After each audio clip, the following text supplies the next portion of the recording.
I click on the first few posts in Men Seeking Women on Craigslist, and it's all pretty much pictures of penises. Now, I'm more of a face gal myself, so I decide I'm gonna keep scrolling, but I'm only gonna click on ads that have good titles. So I scroll past the sugar daddy's this and all the no strings attached that until I see the title, Yankees tickets and a toaster.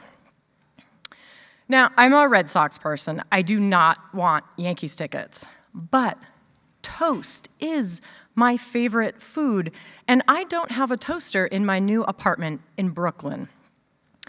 In fact, ever since moving to Brooklyn, things have been awful. I had a terrible falling out with my very best friend, and every date I've been on has been weird. Like, the last guy I went out with wanted us both to wear licorice underpants. Whatever Yankees tickets and a toaster is can't be weird as that, and so I click.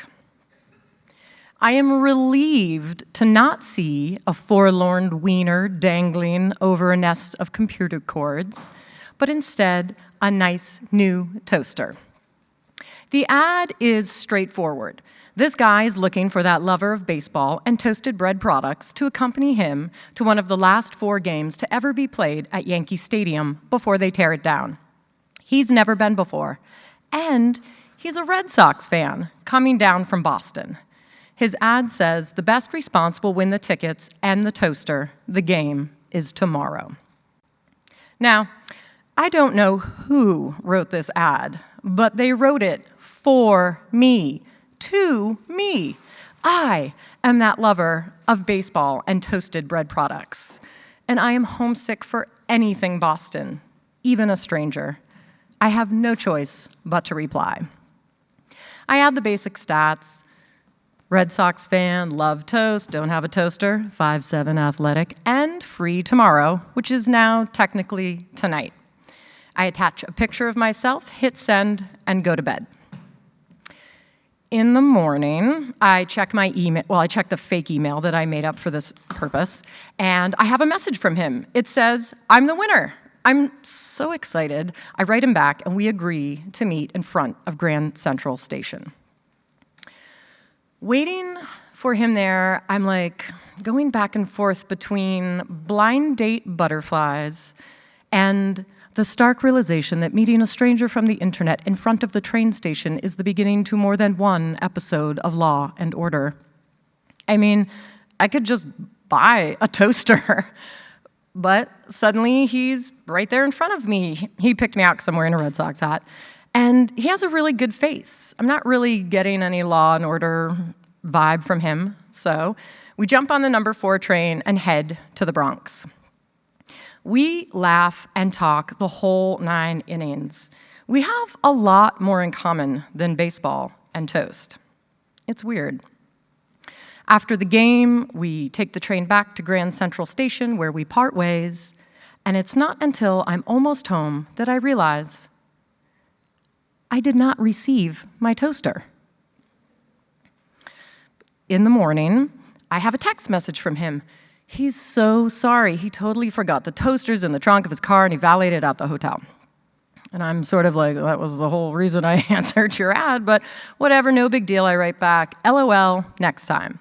Figuring there will be no next time, and I'm never gonna see this guy again or get my toaster. But later that night, I'm out with friends, like New York friends, not real friends, and I get another text from him. It says, hey, what are you doing? My friends just blew me off. And I'm like strangely excited to hear from him and know that he's still in town. And before I know what's what, I'm writing back, so did my friends, where should I meet you?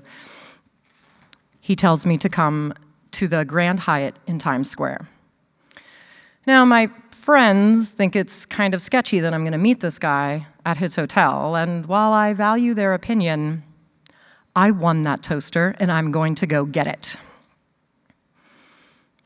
In the morning, after a late checkout, we go down to the lobby. He gets his car back, pops the trunk, and hands me a brand new toaster still in the box. And then he jumps in his car and drives away.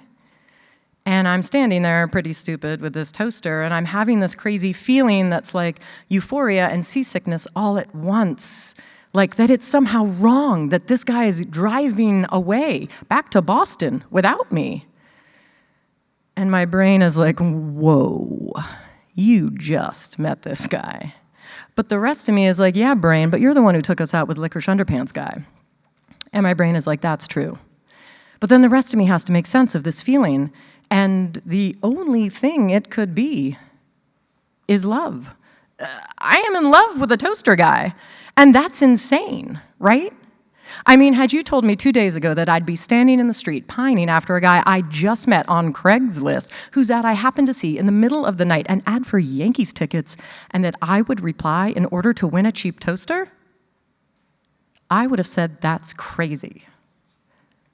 But had you told me this guy and I would have everyone sing Take Me Out to the Ball Game at our wedding, and that we'd be making toast in that very same toaster 13 years later, well, I would say that is something else.